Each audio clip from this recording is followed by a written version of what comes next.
Lost in Love, Dazzled by Her Curves. Prequel by Evelyn Love.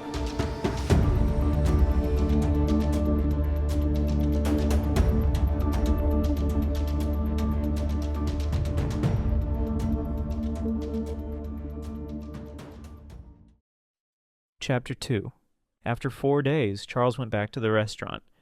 He had been battling with himself. He knew he wanted adventure. He always knew how foolhardy it was, knew he could be killed in the course of having fun.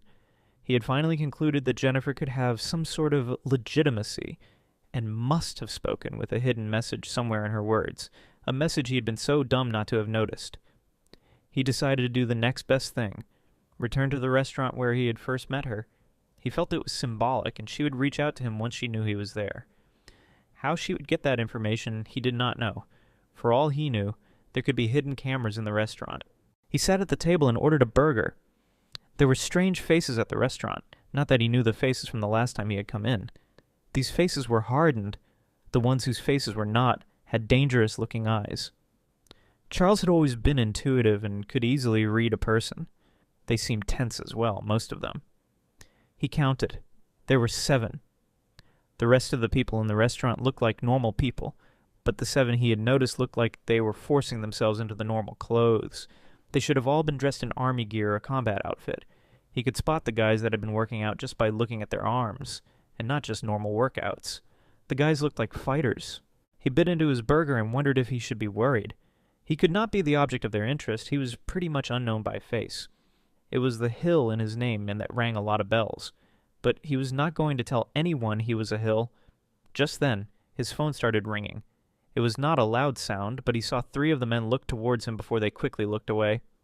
The movement was smart, and had he not been looking, he would have missed it. "Are you an idiot?" It was Jennifer's voice, the most pleasant thing he had heard that morning.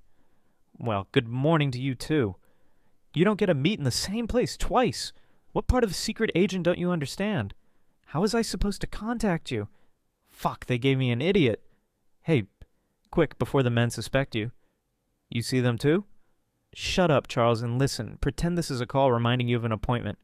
"What appointment?" "Just get the hell out of there. They are looking for me and would torture you to find out where I am." Charles' eyes went round the restaurant. He tried very hard not to make eye contact with the said men who were after him. How was he already in the madness when he had not even given his consent?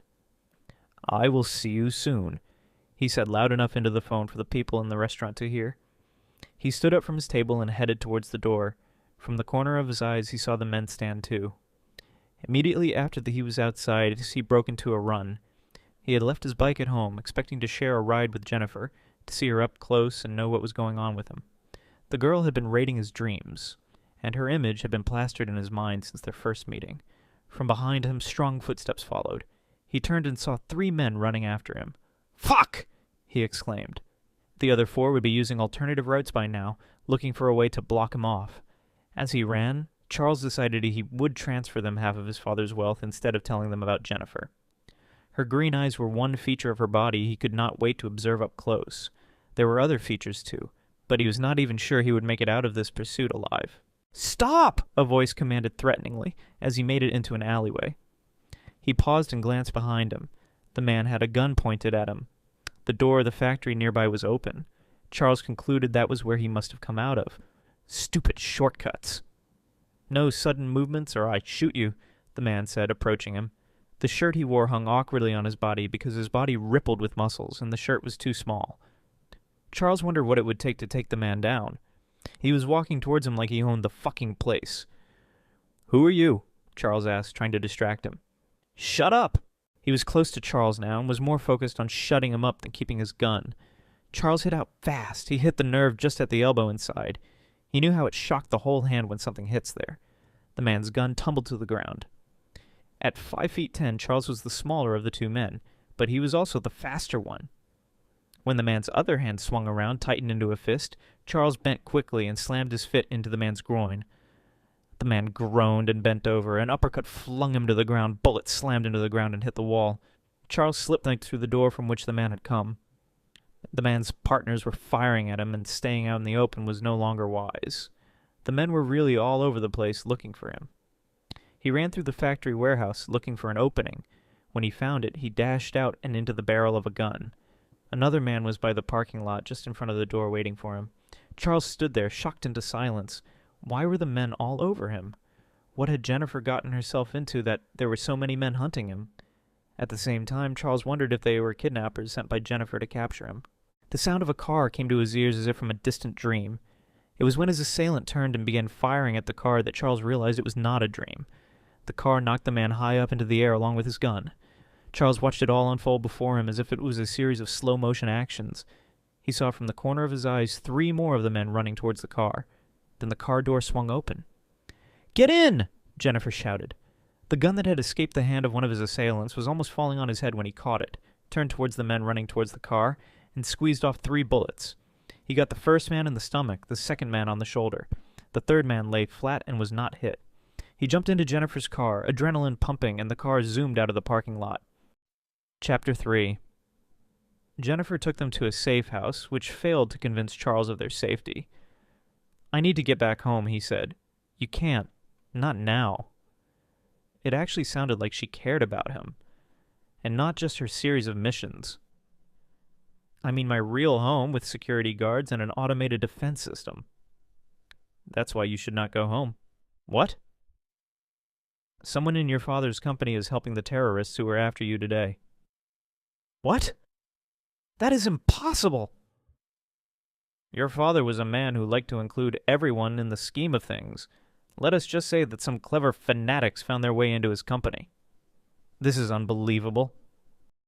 "No, it isn't. I don't believe you. It doesn't matter. Your belief or disbelief is not going to stop the cyber spy that is being built in your father's company."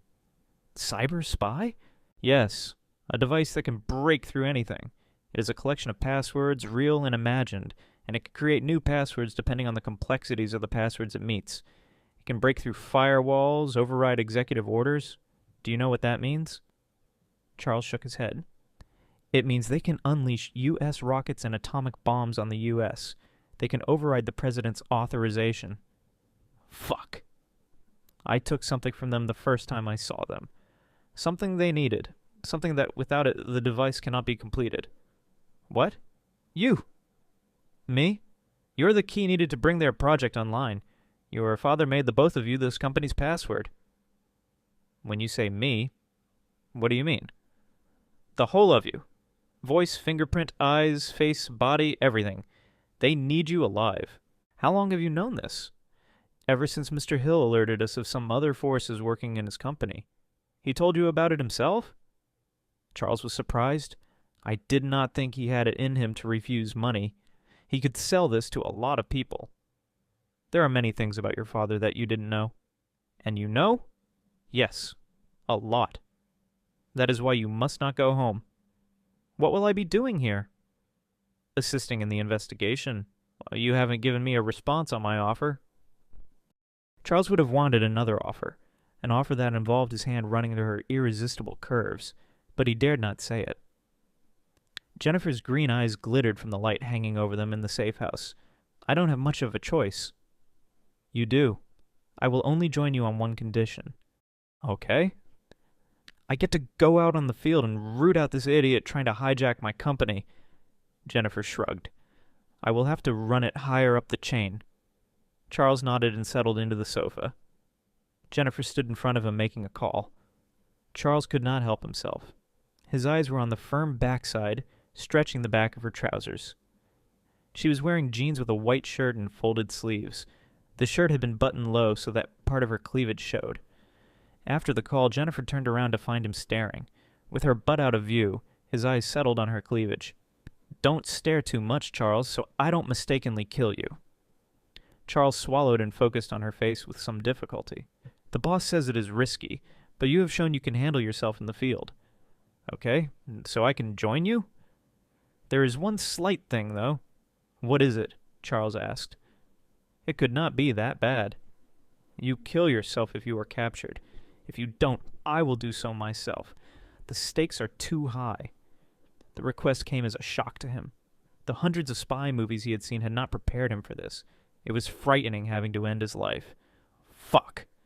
You know I can transport you to a safer facility where you would be protected while we resolve this? Charles thought of all the boredom, the times he would wish he could be outside watching people instead of staying and hiding. The thought of missing out on the action helped him make up his mind quickly. He had been frightened today, but he had never felt more alive as he ran through the streets. He was finally putting his training to good use, and he would not let fear hinder him from enjoying it. As the thoughts crossed his mind, he wondered if he had gone mad. Was that really how little his life meant to him? "It's okay. I will do it," he said.